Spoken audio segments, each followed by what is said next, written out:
santo desiludido. Inclinara-se a palestra no lar humilde de Carnafaum para os assuntos alusivos à devoção, quando o mestre narrou com significativo tom de voz. Um venerado devoto retirou-se em definitivo para uma gruta isolada, em plena floresta, a pretexto de servir a Deus. Ali vivia entre orações e pensamentos que julgava irrepreensíveis, e o povo, crendo tratar-se de um santo Messias, passou a reverenciá-lo com intraduzível respeito. Se alguém pretendia efetuar qualquer negócio do mundo, dava-se pressa em buscar-lhe o parecer. Fascinado pela alheia consideração, o crente, estagnado na adoração sem trabalho, supunha dever situar toda a gente em seu modo de ser, com a respeitável desculpa de conquistar o paraíso. Se um homem ativo e de boa fé lhe trazia apreciação a algum plano de serviço comercial, ponderava escandalizado. É um erro. Apague a sede de lucro que lhe ferve nas veias. Isso é ambição criminosa. Venha orar e esquecer a cobiça. Se esse ou aquele jovem lhe rogava opinião sobre o casamento, chamava aflito. É disparate. A carne está submetendo o seu espírito. Isso é luxúria. Venha orar e consumir o pecado. Quando um ou outro companheiro lhe implorava conselho acerca de algum elevado encargo na administração pública, exclamava, compungido: é um desastre. Afaste-se da paixão pelo poder. Isso é vaidade e orgulho. Venha orar e vencer os maus pensamentos. Surgindo pessoa de bons propósitos, reclamando-lhe a opinião quanto a alguma festa de fraternidade em projeto, objetava, irritadiço: é uma calamidade. O júbilo do povo é desregramento. Fuja à desordem. Venha orar, subtraindo-se à tentação. E assim, cada consulente, em vista da imensa autoridade que o santo desfrutava, entristecia-se de maneira irremediável e passava a partilhar os ócios na soledade, em absoluta paralisia da alma. O tempo, todavia, que tudo transforma, trouxe ao preguiçoso adorador a morte do corpo físico. Todos os seguidores dele o julgaram arrebatado ao céu, e ele mesmo acreditou que, do sepulcro, seguiria direto ao paraíso. Com inexcedível assombro, porém, foi conduzido por forças das trevas a terrível purgatório de assassinos. Em pranto desesperado, indagou, à vista de semelhante inesperada aflição, dos motivos que lhe haviam sitiado ao espírito em tão pavoroso e infernal torvelinho, sendo esclarecido que, se não for homicida vulgar na terra, era ali identificado como matador da coragem e da esperança em centenas de irmãos em humanidade. Silenciou Jesus, mas João, muito admirado, considerou: mestre, jamais poderia supor que a devoção excessiva conduzisse alguém ao infortúnio tão grande. O Cristo, porém, respondeu imperturbável: plantemos a crença e a confiança entre os homens, entendendo, entretanto, que cada criatura tem o caminho que lhe é próprio. A fé sem obras é uma lâmpada apagada. Nunca nos esqueçamos de que o ato de desanimar os outros nas santas aventuras do bem é um dos maiores pecados diante do poderoso e compassivo Senhor.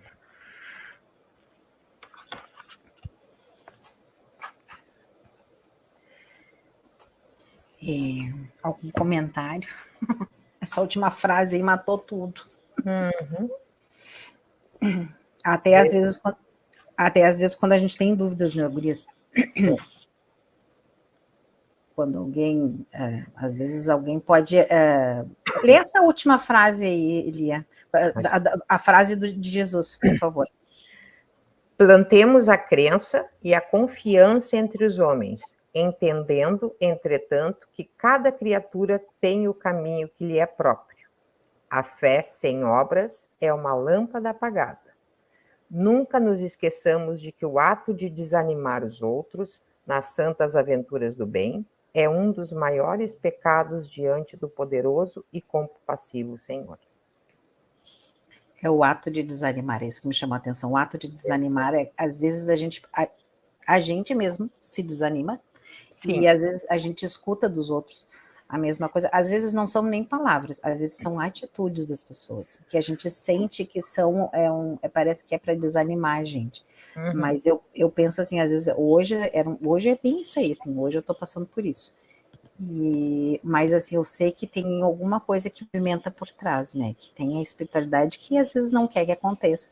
E eu sinto isso, mas eu não desisto, eu vou pro meu grupo, pode estar caindo, né, o céu, mas eu vou ir pro grupo porque pelo menos é o que fortalece também dentro de casa. É o que fortalece dentro de casa, é o que nos fortalece, e todos os domingos nesse nosso encontro, né, nesse propósito, né, que a gente tem, e que a gente realiza, faz muito bem. Depois de cada término do Evangelho e do Jesus no Lar, e da nossa reunião, do nosso grupo, é tão maravilhoso, eu sinto uma bênção, assim. É um bálsamo, na verdade.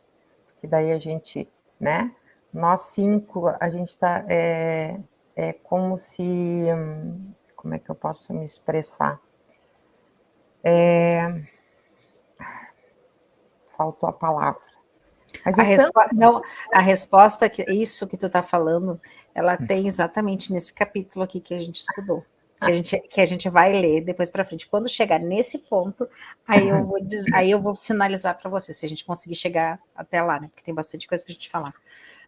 André, então tu quer começar, né? Começo. Tá, pode começar. Tá. A gente tinha parado ali na progressão dos mundos, né? Isso. Tá. O progresso é uma das leis da natureza. Todos os seres da criação, animados e inanimados, a ele estão submetidos pela bondade de Deus, que quer que tudo engrandeça e prospere. A própria destruição que parece aos homens o termo das coisas, não é senão um meio de atingir pela transformação um estado mais perfeito, porque tudo morre para renascer, e coisa alguma se torna em nada. Gurias, peraí, só um pouquinho, André, deixa eu só falar uma coisa. Quando eu li isso aí, sabe o que eu me lembrei? Eu me lembrei exatamente de uma fênix. A fênix, ela morre, né? E renasce das cinzas. É exatamente assim que eu vejo o nosso grupo, assim, todas nós, ou quem mais que venha fazer parte no futuro. Mas é assim, nós somos fênix renascidas, né? É bem verdade. Pode continuar. Ao mesmo tempo que os seres vivos progridem moralmente, os mundos que eles habitam progridem materialmente. Que pudesse seguir o mundo nas suas diversas fases, desde o instante em que se aglomeram os primeiros átomos, que serviram à sua constituição. Vê-lo ia percorrer uma escala incessantemente progressiva, mas por graus insensíveis a cada geração, e oferece aos seus habitantes uma morada mais agradável, à medida que estes avançam, eles mesmos, na senda do progresso. Assim, caminham paralelamente o progresso do homem e dos animais, seus auxiliares, dos vegetais e da habitação, porque nada é estacionário na natureza. Quanto esta ideia é grande e digna da majestade do Criador, e ao contrário, quando é pequena, é indigna do seu poder, aquela que concentra sua solitude, a sua providência sobre o imperceptível grão de areia da terra, e restringe a humanidade a alguns homens que habitam. A terra, seguindo essa lei, esteve material e moralmente num estado inferior ao que está hoje, e atingirá, sob esse duplo aspecto, um grau mais avançado. Ela atingiu um dos seus períodos de transformação, em que de mundo expiatório tornará-se um mundo regenerador. Então os homens serão felizes, porque a lei de Deus nela reinará. Santo Agostinho, Paris, 1862.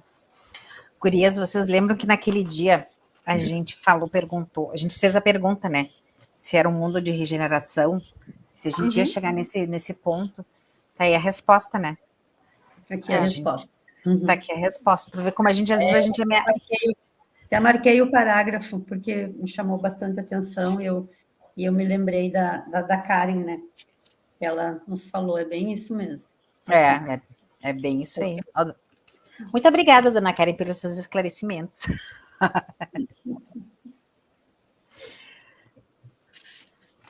Tá, quem é que quer começar? Todos juntos lá nesse mundo maravilhoso de regeneração. Claro que vai. Com certeza. Não tem a menor dúvida quanto a isso, até porque eu já falei, né? Isso já diz mais lá na frente, depois quando nós chegar para ler, aí eu vou bater nesse martelo aí. Quem quer começar? É o capítulo 4? Sim. Posso ler? Tá, cada um, então vamos fazer assim, cada um lê um pouquinho, pode ser? Ler um pouquinho, pode. Tá, então tá, vamos lá. Ninguém pode ver o reino de Deus se não nascer de novo. Ressurreição e reencarnação. A reencarnação fortalece os laços de família, enquanto que o princípio da existência única os desfaz. Instruções dos espíritos, limites da encarnação, necessidade da encarnação. A encarnação é um castigo? 1. Vindo então Jesus para perto da cidade de Cesareia de Filipe, perguntou aos seus discípulos: O que dizem os homens a meu respeito? Quem eles acham que eu sou? E os discípulos responderam: Uns dizem que o Senhor é João Batista, outros dizem que é Elias, e outros dizem ainda que é Jeremias ou algum dos profetas, Isaías, Ezequiel ou Daniel. Então Jesus perguntou aos seus discípulos: E vocês, quem acham que eu sou? Simão Pedro, tomando a palavra, respondeu: O Senhor é o Cristo, Filho vivo de Deus. E Jesus disse: Bem-aventurado é você, Simão Pedro, filho de Jonas, porque não foi a carne nem o sangue que lhe revelaram assim, mas sim meu Pai que estás no céu. Mateus 16, 13 a 17, Marcos 8, 27 a 29. Número 2, quem quer ler? Pode ler? Pode continuar? Pode continuar. Não. Então pode, você se decide aí. A notícia de tudo o que Jesus fazia chegou até Herodes, o tetrarca, e ele ficou perplexo porque uns diziam: É João Batista que ressurgiu dos mortos. Outros diziam: É Elias que reapareceu. Outros diziam ainda: É um dos antigos profetas que ressuscitou. Herodes então disse: Eu mandei degolar João Batista. Quem é este então, de quem eu ouço falar semelhantes coisas? E procurava a ocasião para encontrar Jesus. Marcos, versículos 6, 14 e 15, Lucas 9, 7 a 9. Após a transfiguração, os discípulos perguntaram a Jesus: Por que os escribas dizem que Elias veio primeiro? E Jesus, esclarecendo, respondeu: É certo que Elias voltará e restabelecerá todas as coisas, mas na verdade eu digo a vocês: Elias já voltou, reencarnado como João Batista. E os escribas não o reconheceram e fizeram com ele tudo quanto quiseram. E assim também que eu vou padecer em suas mãos.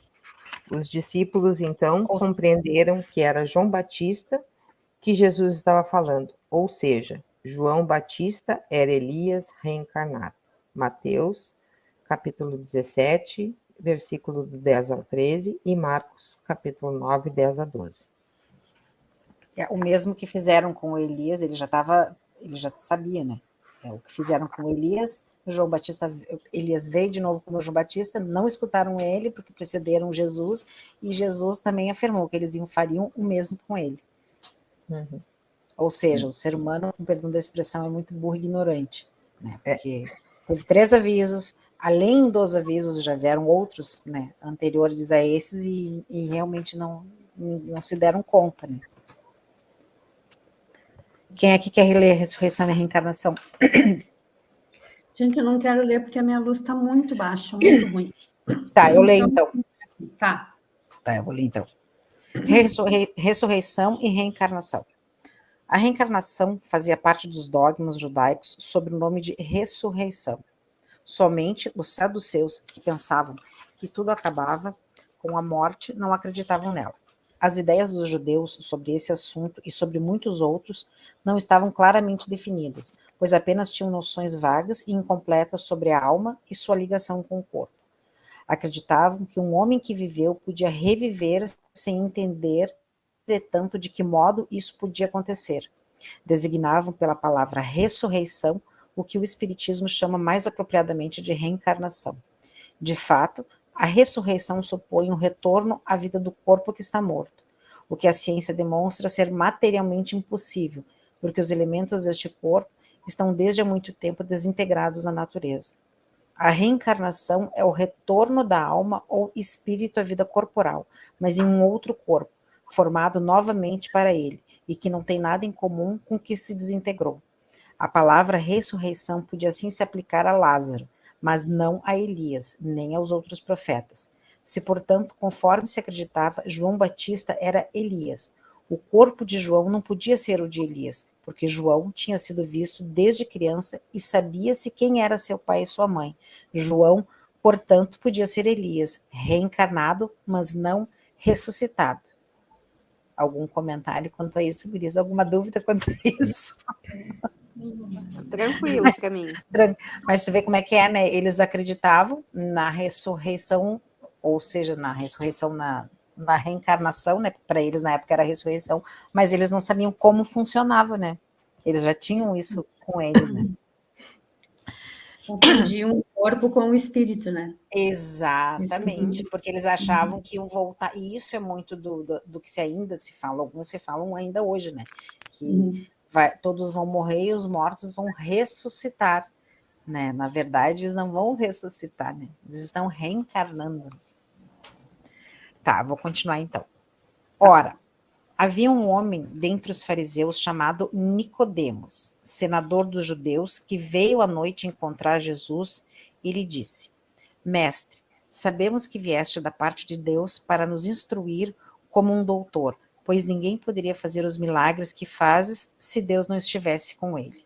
Jesus respondeu: em verdade vos digo, ninguém pode ver o reino de Deus se não nascer de novo.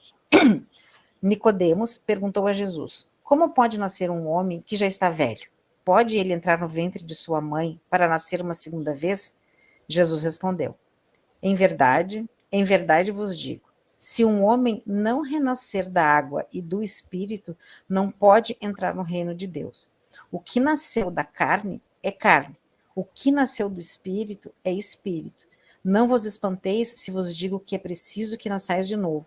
O espírito sopra onde quer e escutais sua voz, mas não sabeis de onde ele vem, nem para onde vai. Ocorre o mesmo com todo homem que é nascido do espírito. Nicodemos perguntou: como isso pode acontecer? Jesus lhe disse: sois mestre em Israel e ignorais essas coisas. Em verdade vos digo, que apenas dizemos o que sabemos, e que apenas damos testemunho do que vimos. E, entretanto, não recebeis nosso testemunho, mas se não acreditais quando vos falo de coisas terrenas, como acreditareis quando vos falar das coisas do céu? João, capítulo 3, versículo 1 a 12. Gurias, até separei assim, vocês já tinham ouvido falar no Nicodemos? Uhum. Não. Já. Não? Eu estou tentando... Quem que era? Eu já ouvi Nicodemos. Tá, assim, ó, o Nicodemos, ele é senador, como se fosse um governador, assim, na época de Jesus. Ele era judeu também, acreditava, né, em Cristo, mas ele tinha algumas dúvidas e por isso que foi numa noite que ele foi perguntar. Né? Aí eu até botei aqui, ó. Onde é que tá aqui? Quem era Nicodemos? Eu vou ler rapidinho para vocês, tá? Nicodemos pertencia a um grupo de judeus chamado de fariseus. Mesmo muitos fariseus não acreditando que Jesus tivesse sido enviado pelo Pai Celestial, Nicodemos acreditava por causa dos milagres que Jesus fazia. Era membro do Sinédrio, a palavra grega utilizada para descrever a posição de Nicodemos é arcon, que significava governador. Termo muito usado como uma espécie de título para os integrantes do Sinédrio. Em algumas traduções, o termo também é utilizado como líder dos judeus. ou seja, era um governador, acreditava, né? E aí, outra coisa que eu até apontei aqui, ó, deixa eu ver aqui. Por que Nicodemos falar com Jesus? O que levou Nicodemos a procurar Jesus foi a sua dúvida acerca de como ele poderia entrar de Deus. Ou seja, ele tinha uma dúvida do que ia acontecer com ele depois que ele morresse, né? Isso mesmo. Ele foi um dos que defendeu Jesus Cristo, porque foi pelo que eu li, eu peguei vários pontos na internet, né? E aí ele defendeu Jesus Cristo 3 anos, porque Jesus foi julgado sem julgamento, vamos dizer assim, né? Eles decidiram que ele era culpado sem ele ter sido escutado. E Nicodemos defendeu ele. E aí, tanto que ele disse, como é que vamos condenar alguém? Assim, aí ele botou assim, ele botou assim, não, ele falou, a nossa lei condena alguém sem primeiro ouvi-lo para saber o que ele está fazendo? Aí eles responderam para Nicodemos, você também é da Galileia? Verifique e descobrirá que da Galileia não surge profeta. Então, assim, ele foi julgado realmente sem ser escutado. E Nicodemos também foi um dos que tirou ele da cruz e que sepultou ele. Só para vocês entenderem o contexto. Tá? Quem era o Nicodemos. Tá. Posso continuar? Alguém quer continuar? Pode continuar. Eu não vou ler porque a minha internet está muito ruim, tá? Eu saio às vezes e volto, daí pode dar problema. Tá. O pensamento de que João Batista era Elias e de que os profetas podiam reviver na terra encontra-se em muitas passagens dos evangelhos, notadamente nas relatadas acima. Acredito que é versículo 1 a 3. Se essa crença fosse um erro, Jesus não teria deixado de combatê-la como combateu tantas outras. Longe disso, Jesus a confirmou como toda a sua autoridade e colocou como ensinamento e como uma condição necessária quando disse: ninguém pode ver o reino de Deus se não nascer de novo. E insistiu acrescentando: não vos espanteis se vos digo que é preciso que nasçais de novo. Essas palavras, se um homem não renascer da água e do Espírito, foram interpretadas no sentido da regeneração pela água do batismo. Porém, o texto primitivo trazia simplesmente não renascer da água e do Espírito, enquanto algumas traduções a expressão do Espírito foi substituída por Espírito Santo, o que não corresponde mais ao mesmo pensamento. Este ponto capital sobressai dos primeiros comentários feitos sobre os evangelhos, assim como isso será um dia constatado sem equívoco possível. Para compreender o verdadeiro sentido dessas palavras, é preciso igualmente entender o significado da palavra água, que foi empregado ali com um sentido diferente do que lhe é próprio. Os conhecimentos dos antigos sobre as ciências físicas eram muito imperfeitos. Acreditavam que a Terra tinha saído das águas e por isso jogavam a água como elemento gerador absoluto. É assim que na Gênesis está escrito: o Espírito de Deus era levado sobre as águas, flutuava sobre a superfície das águas. Que o firmamento seja feito no meio das águas, que as águas que estão sobre o céu se reúnam em um lugar e que o elemento árido apareça. Que as águas produzam animais vivos, que nadem na água, e pássaros que voem sobre a terra e sobre o firmamento. Conforme essa crença, a água tinha se tornado o símbolo da natureza material, como o espírito era o da natureza inteligente. Estas palavras, se o homem não renascer da água e do espírito, ou em água e em espírito, significam então: se o homem não renascer com seu corpo e sua alma, é neste sentido que foram entendidas naqueles tempos. A mesma interpretação, aliás, é confirmada por estas outras palavras de Jesus: o que nasceu da carne é carne, e o que nasceu do espírito é espírito, as quais dão a exata diferença entre o espírito e o corpo. O que nasceu da carne é carne, indica claramente que só o corpo procede do corpo e que o espírito é independente dele. Alguma dúvida até aqui, Gurias? Está tudo tranquilo? Tudo bem. Nada para falar? Tudo certo. Lia, tudo certo? Tudo certo. Tá. O espírito sopra onde quer. Escutais sua voz, mas não sabeis nem de onde vem, nem para onde vai. Pode-se entender como a alma do homem ou espírito de Deus que dá vida a quem ele quer. não sabeis de onde vem e nem para onde vai, significa que não se conhece o que foi e nem o que será o espírito. Se o espírito ou alma fosse criado ao mesmo tempo que o corpo, se saberia de onde veio. Uma vez que se conheceria seu começo, de todos os modos, essa passagem é a confirmação do princípio da pré-existência da alma e, por conseguinte, da pluralidade das existências.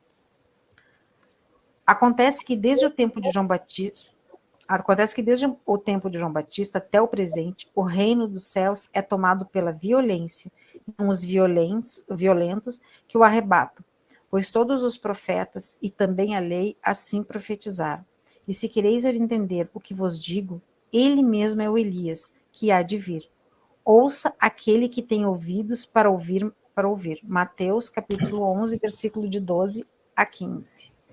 Alguém quer ler mais? Vou ler esse pedaço. Tá.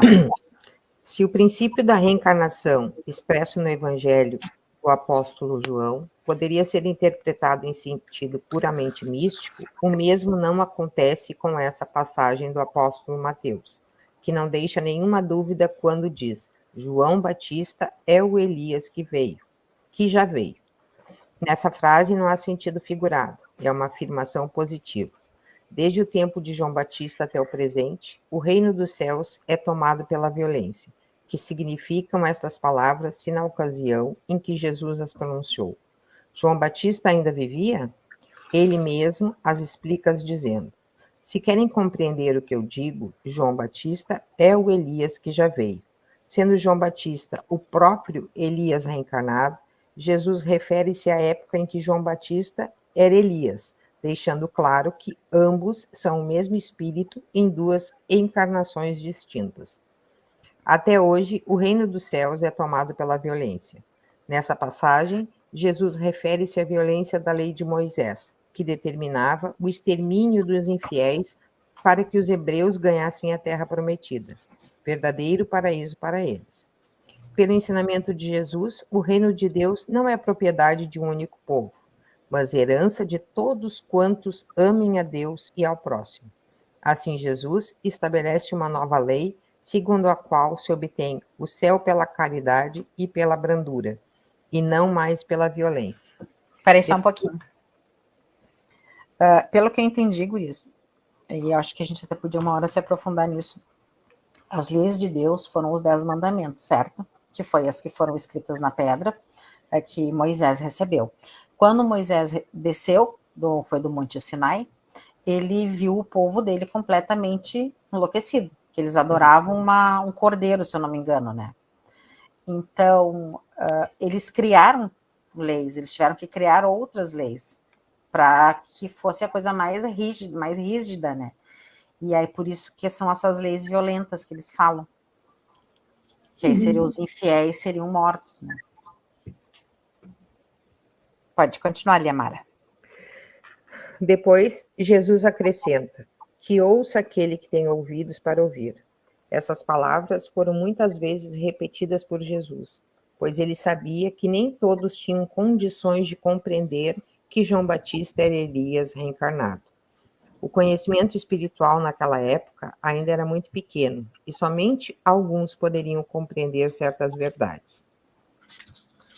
Aqueles do seu povo que morreram viverão de novo. Os que estavam mortos ao meu redor ressuscitarão.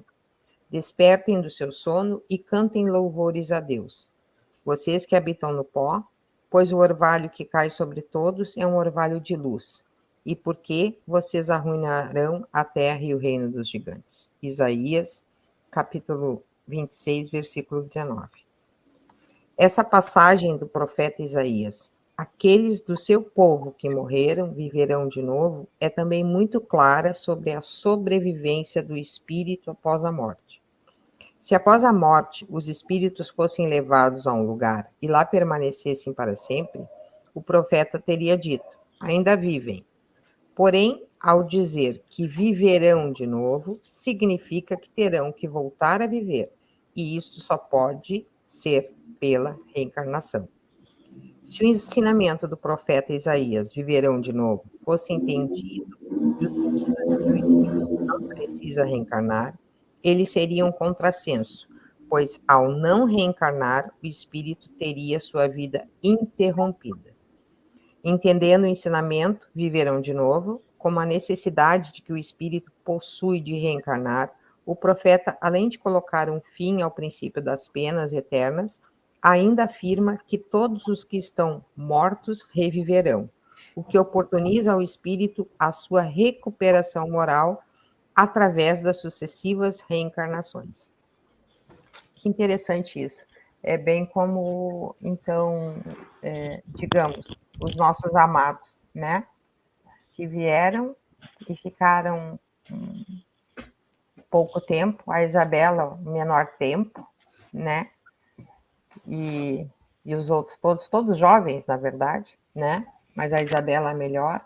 Então, ela veio, né? Resgatou o que tinha que resgatar, cumpriu o que ela tinha que cumprir e foi, né? Mas não significa que ela não retornará. Exatamente. Não significa que Nicolas, Léo, Érica, Maninho não retornarão. Com certeza. É que isso eu ainda não entendo muito bem, mas eles, segundo os filmes que eu assisto e tal, eles têm, lá na espiritualidade, eles podem querer ou não reencarnar? Podem. Eu estava até lendo um pedacinho do trecho do livro que eu estou lendo, acho que 3 livros do Gabriel ao mesmo tempo. Aí, às vezes, eu confundo os assuntos, né? Mas ele fala que é o livro sobre mediunidade, é o vermelho. Ele fala sobre isso, que tem uma pessoa que ele vai entrevistar, e aí ele pergunta para o Dimas, né? E ele está há muito tempo, um dos espíritos está há bastante tempo lá, porque ele prefere ficar lá, né, um bom tempo, até ele ter um entendimento, até ele estudar, para poder voltar. Claro que tem muitos deles, eu já ouvi nas palestras do Newton mesmo, que ele fala, né, e de outros médiuns também, outros palestrantes que falam, não tem tempo, não há um tempo. Depende acho que depende do plano. Depende do plano, depende da autorização.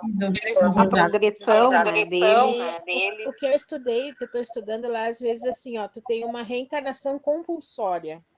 Tu é chamado para dizer se tu quer ou não, como tu quer. Tu pode até escolher como que tu vai vir. Sim. Tem uma outra que tu tem que vir. Não tem o que dizer. Tu vai vir, eles vão te empurrar e pronto. Não tem o que falar. Tu tem que vir e vai vir.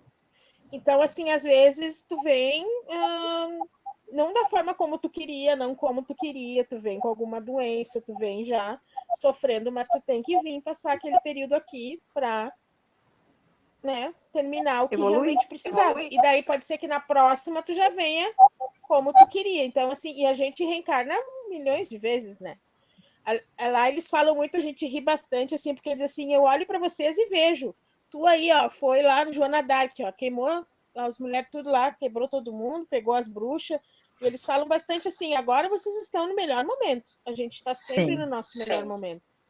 Então, assim, com certeza eles vão ou não vão, depende. Eu acredito que os nossos, eles vão ter, sim, eles já estão naquele momento que eles podem decidir se eles querem, quando que eles querem, de que forma eles querem. Ou homem ou mulher, isso é uma coisa que a gente estudou essa quarta-feira, sobre ser o homem e a mulher, e como tudo, não é que está se perdendo, mas tipo assim, mãe é mãe, pai é pai. Um filho, ele precisa da mãe e ele precisa de um pai, né? Isso é uma lei normal de Deus. Que nem a Patrícia. A Patrícia foi mãe e pai dos filhos dela. Mas a encarnação dos dois seria bem mais fácil se eles tivessem um pai. Se eles tivessem a visão masculina. Ia ser diferente. De repente, em algum momento de vida, eles vão ter que voltar para resgatar isso. De repente, o Maninho está resgatando hoje lá onde ele está, né? Mas tudo depende, a gente nunca tem certeza de nada. Eu vou dizer uma coisa. Tira teu microfone aí para. Aí, assim, ó, o que é? Até esses dias eu estava pensando sobre isso, né? Que eu já tinha falado para vocês na questão do perdão, né? Que eu ainda não consigo. Mas é uma das coisas que eu vejo assim, é que nem aquela frase que a gente diz assim, eu vou rebater alguma coisa com luva de pelica. Por quê?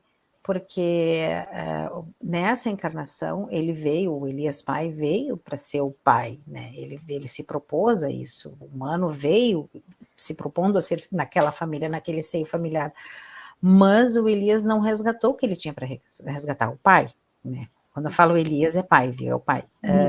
Ele não fez o que ele tinha para fazer.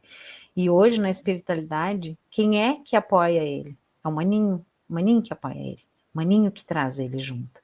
E isso vai acabar acontecendo que, quem sabe, um dia eles terão que voltar juntos para que o Elias, pai, possa resgatar aquilo que ele não fez e que ele teve a oportunidade de fazer nessa vida e ele não fez. Disso eu tenho plena convicção. Mas eu vou dizer uma coisa para vocês assim, ó, eu sinto muito orgulho do maninho pelo fato dele ajudar o pai dele. Apesar de que, assim, eu fico meio assim, né? Às vezes eu não tô evoluída ainda para aceitar certas coisas, mas, assim, eu acho muito bonito, porque isso nada mais é do que amor, né? É amor, é simples amor. Então, quem sou eu para dizer para ele que não pode fazer nada? Ele pode sim, ele pode fazer.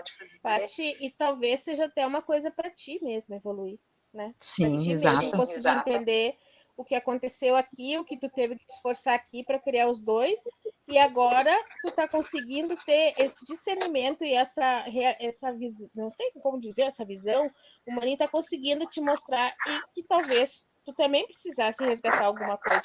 De repente nem são eles que tem que resgatar, de repente é tu, né? A gente nunca sabe, né? Tem como saber. Exatamente. Daqui a pouco tu, numa outra encarnação, foi tudo ao contrário do que está acontecendo hoje. Então, assim, claro que é difícil, mas a gente tem que se esforçar, porque eu acho que é assim que a gente vai conseguindo evoluir cada vez mais. Muito bem colocado, dona Karen. Isso mesmo, também gostei. Tá, onde é que a gente... Que horas são agora, guris? Eu não sei. 23. 23. 9. Tá, onde é que tu parou? No ponto 14? Foi, né? Foi. Tá, tá, vai começar ali no ponto 14, é isso? Isso. Tá, E aí Andréia? termina, depois só vem a primeira versão, que eu acho que é o que dá tempo de terminar ali do 14 a 9:23, termina o 14. Quer ler, Andréia? Posso ler? Tá, então pode ler. Tá. Mas quando o homem está morto, uma vez, que seu corpo, separado do seu espírito, está consumindo, em que se torna ele, o homem estando morto, uma vez poderia reviver de novo? Nessa guerra em que me encontro todos os dias da minha vida, espero que minha transformação chegue. Job, capítulo 14, versículo 10, 14, tradução de Le Maistre de Sassi. Quando o homem morre, perde toda a sua força e expira, depois onde está ele? Se o homem morre, reviverá? Esperarei todos os dias meu combate até que em que me chegue alguma transformação? Quando o homem está morto, ele vive sempre, terminando os dias de minha existência terrestre, esperarei, porque a ela voltarei de novo? O princípio da pluralidade das existências está claramente expresso nessas três versões. Não se pode supor que Job tenha querido falar da regeneração pela água do batismo, que certamente ele não conhecia. O homem, estando morto uma vez, poderia reviver de novo? A ideia de morrer uma vez e reviver implica de morrer e de reviver várias vezes. A versão da igreja grega é ainda mais explícita. Se isso é possível, terminados os dias de minha existência terrestre, estarei, porque a ela retornarei. Quer dizer, eu tornarei a existência terrestre. Isso é tão claro como se alguém dissesse: eu saio da minha casa, mas a ela retornarei. Nessa guerra em que me encontro todos os dias da minha vida, espero que minha transformação chegue. Job evidentemente quer falar da luta que sustenta contra as misérias da vida. Ele espera sua transformação. Quer dizer, resigna-se. Na versão grega, eu esperarei, parece antes explicar a nova existência. Quando minha existência terrestre findar-se, eu esperarei, porque a ela retornarei. Job parece se colocar depois da sua morte, no intervalo que separa uma existência da outra, e diz que ali ele esperará o seu retorno. Não é, pois, duvidoso que, sob o nome de ressurreição, o princípio da reencarnação era uma das crenças fundamentais dos judeus, que ele foi confirmado por Jesus e pelos profetas de maneira formal. De onde se segue que negar a reencarnação é negar as palavras de Cristo. Essas palavras constituirão um dia autoridade sobre esse ponto, como sobre muitos outros, quando forem meditadas sem preconceitos. Mas a essa autoridade, do ponto de vista religioso, vem-se acrescentar do ponto de vista filosófico, e das provas que resultam da observação dos fatos, quando se quer retornar dos efeitos à causa. A reencarnação aparece como uma necessidade absoluta, como uma condição inerente à sua humanidade. Numa palavra, como uma lei natural. Ela revela por seus resultados de um modo, pode-se dizer, material, como motor escondido, se revela pelo movimento. Só ela pode dizer ao homem de onde ela vem, para onde vai, porque está sobre a terra, e justificar todas as anomalias e todas as injustiças aparentes que a vida apresenta. Sem o princípio da existência da alma e da pluralidade das existências, a maior parte das máximas do Evangelho são ininteligíveis. Por isso, deram lugar às interpretações tão contraditórias a esse princípio. É a chave que lhe deve restituir seu verdadeiro sentido. Tá, agora o próximo, os laços de família, que vai ser a resposta que vocês falaram mais cedo, vai ser só para semana que vem. Ah! Ai, agora só para a próxima semana, azar de vocês. Que vão ficar em dúvida. Vão ficar tudo em dúvida. Mentira, isso é muito fácil, é só a gente ter um pouquinho de percepção que a gente consegue entender. O porquê que a gente está tudo junto aqui. Ele diz ali bem claro. Mas vamos deixar para semana que vem. Mas foi muito bom hoje, né, Gurias? Foi bem esclarecedor. Não esclarecedor, não. A gente já sabe de alguma coisa, a gente já sabe, já aceita, né? Mas é bom ler de novo, porque reafirma aquilo que a gente acredita, né? Não que acredita, naquilo que a gente tem fé, né? Porque acreditar é outra coisa. Acreditar, para mim, tem que ver, que nem São Tomé, né? Tem que acreditar. Como é que é ver para acreditar, né? Uma coisa assim. Ver para crer. E a fé não, a fé a gente não precisa ver, né? A gente Não. sente, sabe, no coração. Mas vocês viram que ali fala sobre o preconceito, né? Sobre a reencarnação e sobre... Eu acho que, na verdade, existe preconceito dentro... Acho não, né? Isso eu tenho certeza. Tem o próprio preconceito dentro do espiritismo, né? Junto com os espíritas, né? Existe muito preconceito.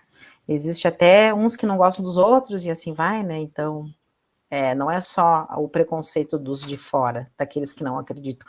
Às vezes o pior preconceito é daquele do de dentro mesmo, né? Que teoricamente acredita nas mesmas coisas que tu. Bem por aí.